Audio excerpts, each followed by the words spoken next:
This broadcast is brought to you courtesy of amateur radio station VK7AX in Ulverstone, northwest Tasmania. Good evening. I'm Daniel Vandenberg, ZL2 DRV in New Plymouth. And I'm Sarah Jane Moore at Headquarters Upper Hutt. And I'm Stephen McNeil, ZL4HG from Christchurch. And I'm Jim Meacham, ZL2BHF in Nelson. And together we bring you the NZART official broadcast for September 2024. Good evening everyone and welcome to tonight's broadcast. Leading the lineup tonight, presidential comment. Here's our NZART President, Daniel Vandenberg, ZL2DRV. Daniel? Good evening, and Paul Martiday. Council is waiting for written advice regarding the AREC Limited Liability Company from our law firm. This should be with us shortly, at which time Council will discuss options going forward. Rob Wallace, ZL2WAL, and the website team are well into designing and updating the revamped NZART website. They hope to be ready to go live in early November.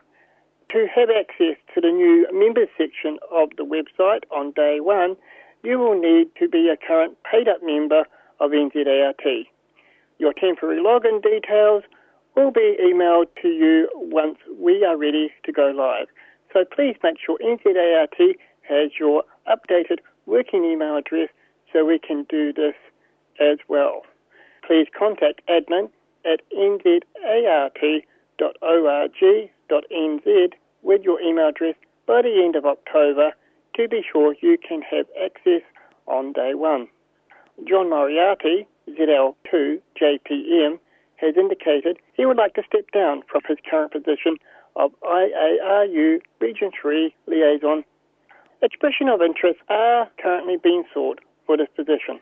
Please contact HQ if you are interested. Council continues to work on several things post-conference, including work on exam software updates and other exam-based work behind the scenes, amongst other topics. Updates will be provided as we can share them. That's all from me this month. Back to you, Jim. Thank you, Daniel. NZART President Daniel Vandenberg, ZL2DRV.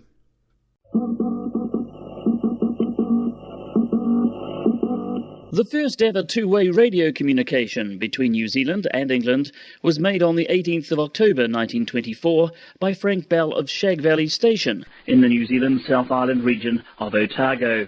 Frank Bell held the call sign Z4AA, and on that date, 18th October 1924, using primitive homebrew radio equipment, made contact with Cecil Goiter, G2SZ, at the Mill Hill School in London. In 1974, on the occasion of the 50th anniversary of the contact, 80-year-old Frank Bell, then ZL4AA, remembered the historic contact. We had already got in touch with Australia and South America, and I happened to be just listening about 11 o'clock our time at night, and I heard this call from England, so full of hope, I answered the call, and strange to relate, he came back. But he didn't believe it. And he said, if you're really 4AA, which is my call, cable. The CWQSO lasted for about 1 hour and dealt mainly with issues concerning signal quality. Again, here's Frank Bell. We were both a bit shocked, I suppose, really. And Cecil Goiter, whom I was talking to in Mill Hill School near London, he said he was a bit sceptical about it. He said, if you're really New Zealand 4AA cable, which we did, and from then on, pretty well every night for several nights running, we kept in touch, and other men in New Zealand joined in. The voice of the late Frank Bell, ZL4AA, who made the historic contact back on October 18th in 1924. To celebrate the centenary of the historic QSO, Otago Branch 30 will be at the Shag Valley Station site for approximately 1 week before the 18th of October 2024 and a couple of days afterwards. They'll be operating as a field station on most HF bands, 80, 60, 40, 30, 20, 15 and 10 metres, and also will have access to 2 Dunedin VHF repeaters, a 690 with All-Star node ZL4MD 61891 and 665 with IRLP node 6507. Please look out for the call sign ZL4AA on the bands as just mentioned. It will be the call sign used at Shag Valley from the 12th until the 20th of October 2024. Otago Branch 30 will be attempting to recreate, as near as possible, the original 1924 QSO on 18th October, with the big moment being around 1800 to 1900 on Friday the 18th of October. For further information, please refer to qrz.com and search for ZM100DX, the special event call sign for this celebration. ZM100DX will be available for operators throughout New Zealand to use by booking your favoured time slots, operating band and mode. Use the link shown in the latest HQ info line, number 492, in the ZM100DX article to access the Google Sheets document and make your booking.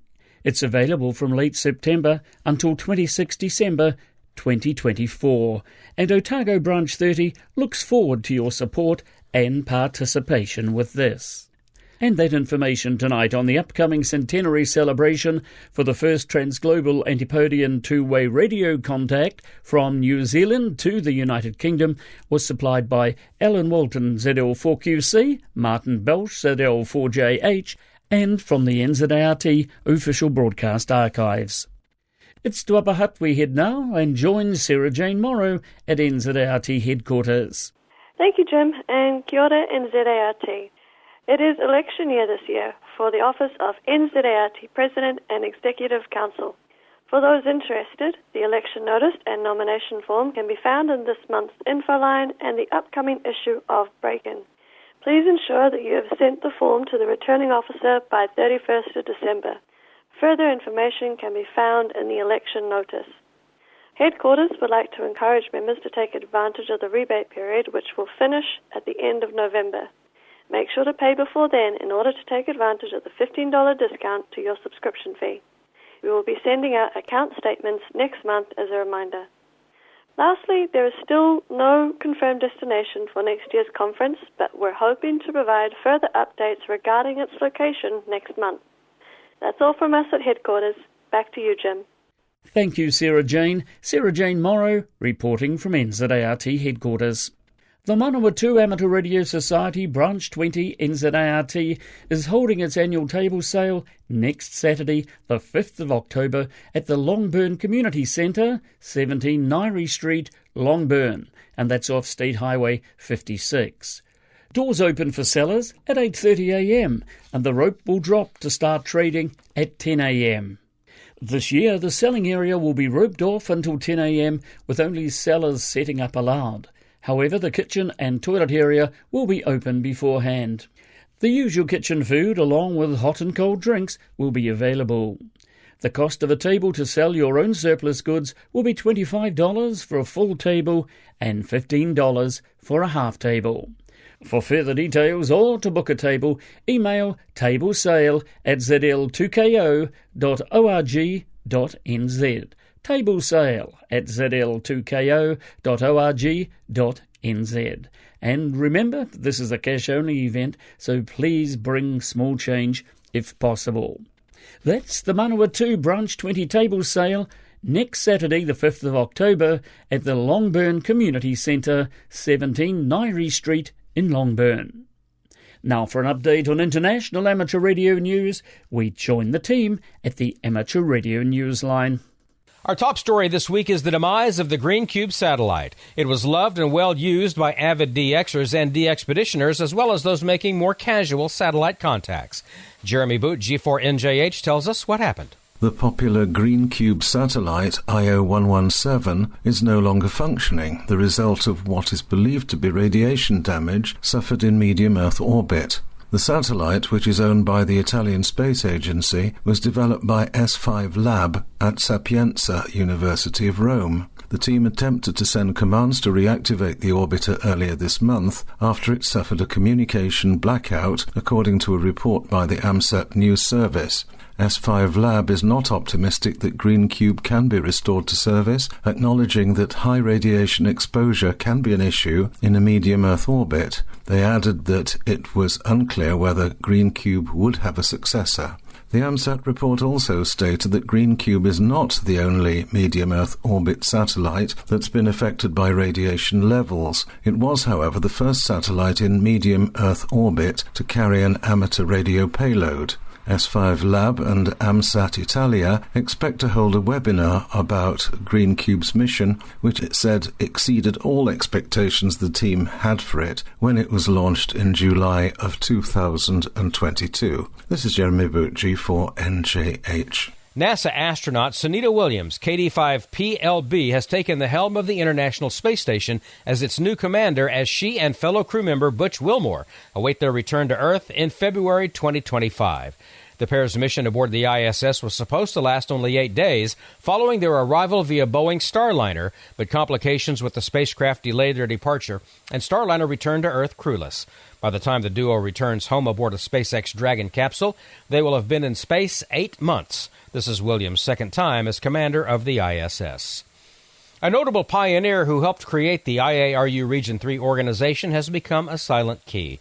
We hear about him from Graham Kemp, VK4BB. Having secured his amateur licence in the wake of World War II, Pete Williams, the former VK3IZ, wasted no time in immersing himself in service to the amateur radio community. By the late 60s and early 70s, he was devoting his efforts to the Wireless Institute of Australia. Casting his eye more broadly, he also joined with a small team of other Australian amateurs to propose and establish Region 3 of the International Amateur Radio Union. As a businessman, Pete and other radio colleagues co-founded the Vicom Company, importing ICOM radios and other ham radio products. A lifelong fan of radio restorations, Pete paired that talent with his love of military communication technology, especially the legendary Collins R390 receiver. He restored and resold many of them over the years, along with the S-Line and other models. With his hearing and eyesight posing challenges later in life, Pete let his license lapse a few years ago. The call sign he had held for more than 70 years was acquired by another amateur in 2023. Pete, who became a silent key Saturday, September 14, was 94.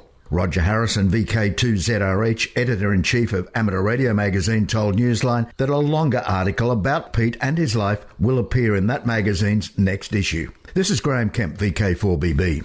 In New Zealand, 2 telegraph offices are springing back into action to demonstrate the best of a bygone era.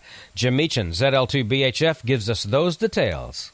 Although the date may be the 26th of October 2024, it may just as well be in the era of steam train travel, as on that day, ham radio operators bring telegraph offices back to life on the Glenbrook Vintage Railway.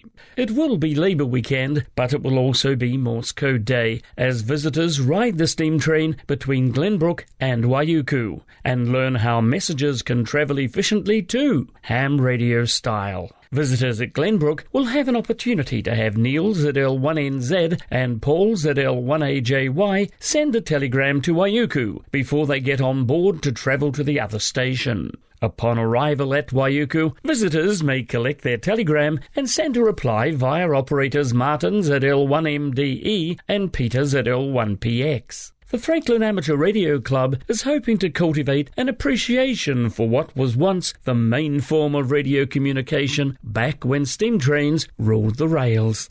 This is Jim Meechan, ZL2BHF. For now, with Karen Eve Murray, KD2GUT at the news desk in New York, and our news team worldwide, I'm Don Wilbanks, AE5DW in Picayune, Mississippi, saying 7-3. And as always, we thank you for listening. Amateur Radio Newsline is copyright 2024. All rights are reserved. And as always, we say thank you to Newsline for the use of their copyright material. Down to Christchurch we head now to update on the activities of some NZART branches with Stephen, ZL4HG. Thanks, Jim, and good evening, everyone. Here's a short roundup of events coming up in your region. And we start with the Whangarei Amateur Radio Club, Branch 28 NZART, where the next meeting is on Wednesday the 2nd of October in the club rooms at Heritage Park in Whangarei. and the topic is digital modes.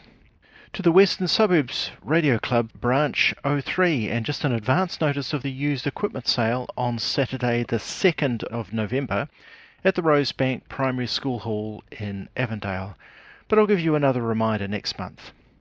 The next regular meeting of Napier Branch 25 will be on Wednesday the 2nd of October, starting 7:30 p.m. at 123 Latham Street in Napier. Now this will be the quiz night with 10 general knowledge questions and 10 technical questions straight from the amateur radio licence exam. These will all be multiple choice, so you shouldn't be too frightened to have a go, and there will be prizes. And just a reminder that November is the AGM and the Pan Pac Trophy for home brew exhibits. To Marlborough Branch 22, where there will be a pick overnight, otherwise known as the Sales and Swap Night, on Thursday the 10th of October. Look to your newsletter for more details.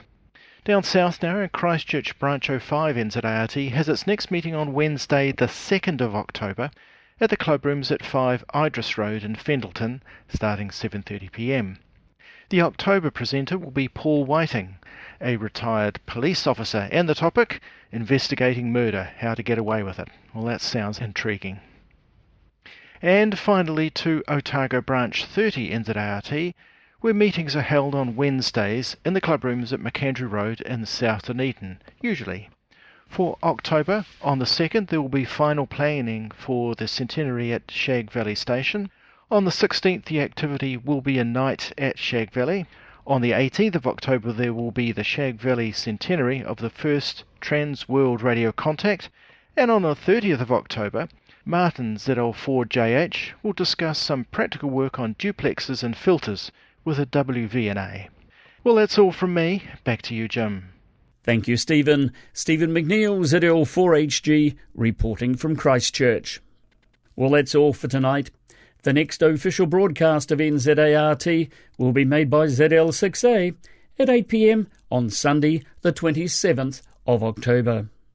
This is ZL6A, headquarters station of the New Zealand Association of Radio Transmitters, concluding the official broadcast for September 2024.